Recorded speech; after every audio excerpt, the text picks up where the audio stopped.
Welcome everyone, this is Like It's 1985, and today I'm actually excited to bring you a review on the Master Grade GN-X.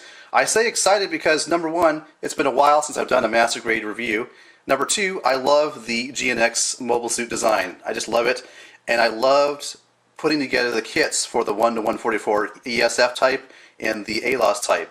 So this is just awesome to have a Master Grade. This guy is huge. Which is a plus. He's got great shelf presence. But let's get into the negatives first. One of the negatives is, contrary to what I believed, and I think a lot of other people believe, especially here in the United States, is you do not get the purple LED with this kit. Instead, if you're in Japan, you're lucky enough to get this sheet here. You can enter the part number here and sign away for it. But unfortunately, I don't think that's going to work for us in the United States because it says for use in Japan only. I don't know if you can trick them or somehow to get it to be sent to the United States, but or maybe you have a friend in Japan maybe that could do that for you. But no purple LED. That's a little bit disappointing. However, I guess the good thing about that is you don't have to go out and buy a $5, $6 battery that you may not use very often. So $6 there, you can buy yourself a super deformed Gundam or put it towards a high grade kit. So I guess you got to look at it that way. Another negative is the contact points for these pieces here and these two pieces here. It's not just my kit. I've watched other reviews. They said the same thing. Parts start flying off. They're on ball joints, but they're on really weak type of ball joints. I guess is the best way to describe it. What I might do, if it bothers me enough, is to get some Elmer's glue and try to stiffen up the joints or create more friction on those joints so that they don't tend to fall out or slip out as easily. But really, it's only going to bother me during the review. So if it falls out, it's going to fall out, I guess. So you've been warned. So on to the articulation. Well, the head is very unique. It's actually the contact where it actually meets the upper body torso. It actually is farther back towards the back of his head, and so you kind of get a sort of a giraffe type of neck. I don't know if that's going to show up, probably not. But you do get a wide. I mean, it looks very menacing, looking like this. And you've got very slight movement like that. You can do that. He can look down, look up a little bit, but just a very nice, very unique joint there. Now, of course, you've got these pieces articulated on ball joints. I'm very careful with those because I don't want them to fall off if I can help it. You've got a ball jointed shoulder section here. And you've got a swivel at the upper arm, as you can see there. And, of course, being a Master Grade, you want to be able to touch the shoulder. And pretty much can do that, like that. And that's about it until you get to the wrist, which is on a ball joint. Then you've got the GN claws. You've got the three individual claw right here on a joint, the index claw on a joint, and the thumb claw on a joint, like that. Now moving to, well, a little bit about you got the GN drive behind this piece here.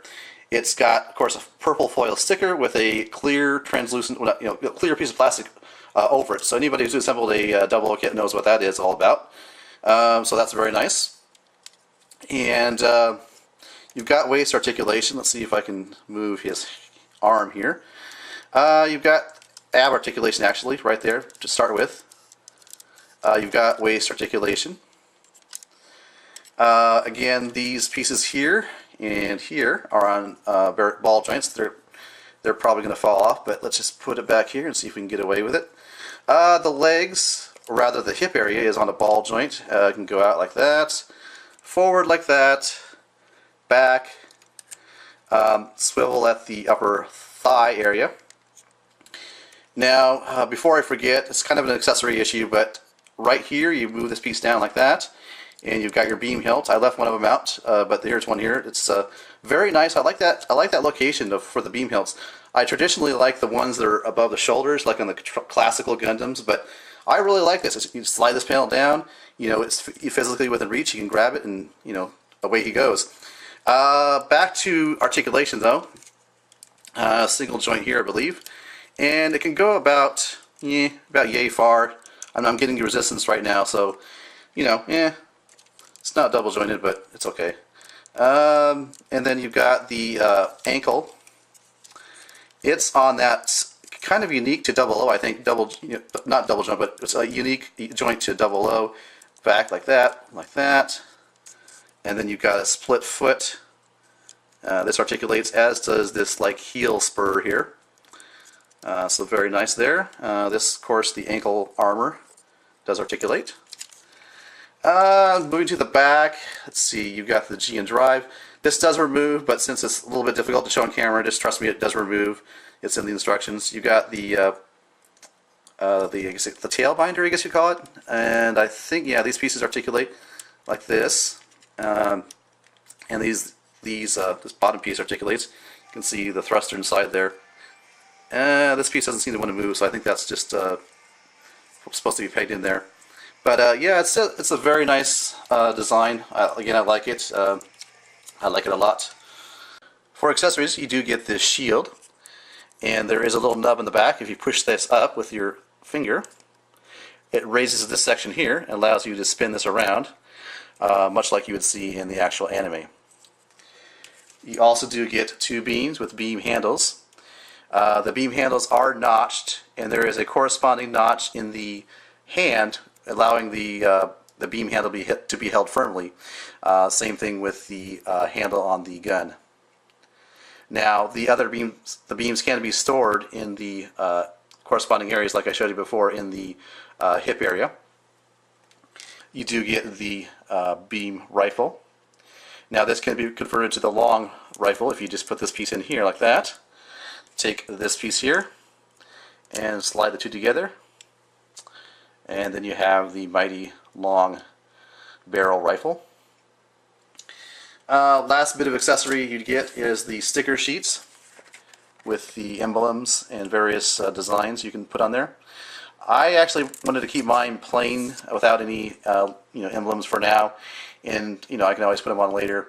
Plus, I'm not a really big decal person, so these will remain on the sheet. And you do get this little holder for the GN drive when it's removed from the actual model kit. Now, to reveal the pilot location, what you do is you move this piece down like this, crack this open, and inside you will see a small representation scale of the pilot. Now, next thing I'd like to do is do some size comparison. I'm going to go ahead and pause the video and just show you some size comparisons and show you how huge this thing is. I was very impressed when I just got this much done, just the upper torso. I was thinking to myself, wow, this is... What really surprised me about the height of the GN-X as compared to like the 00 or the Virtue is that he actually is as tall, if not a little bit taller, than either of these two model kits. And really, it may be my misconception of the scale relative to the the lead Gundams, but I thought that the GN-X was kind of a shorter, more spry, more agile mobile suit. What it lacked in height, it made up in speed and accuracy and that sort of thing. But he really does, on a shelf, stand really quite well next to the 00 and the Virtue. Now, surprisingly, even the 1/100 tier and ground type model kit does come up a bit short when it comes to height as compared to the master grade GN-X. Now, in my final size comparison, we can see here that the master grade GN-X does excel in both height and width as compared to the Strike Rouge and the Launcher Strike Gundam. So to finalize my thoughts on the GN-X master grade kit, I definitely would recommend you pick it up if you like Gundam 00 model kits and mobile suit design, especially if you like the GN-X or the ESF or the ALAS variants on those designs. Definitely you want to get this kit. It's awesome. It stands tall on your shelf. It's not only tall, but it's also bulky as well. With the two notable exceptions I mentioned at the beginning of the review, the LED and the 4 points of contact where there's kind of weak areas that could be improved upon. Other than those two things, I really couldn't ask much more from this kit.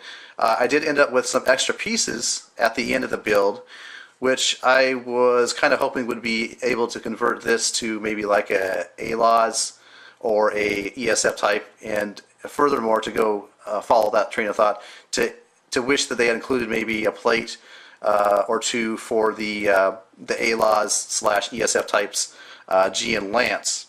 I realize that's probably asking a lot, but I really think that it would have gone the extra mile if they had done so. I don't think it would have cost them that much more to do that.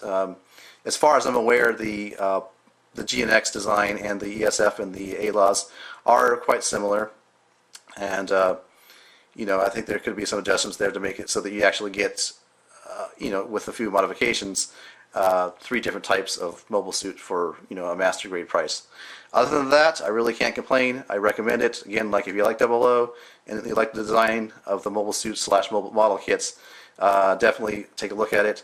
But for sure, if you like the GN-X or the ESF or the ALAs, this is the model kit for you. This is the master grade for you.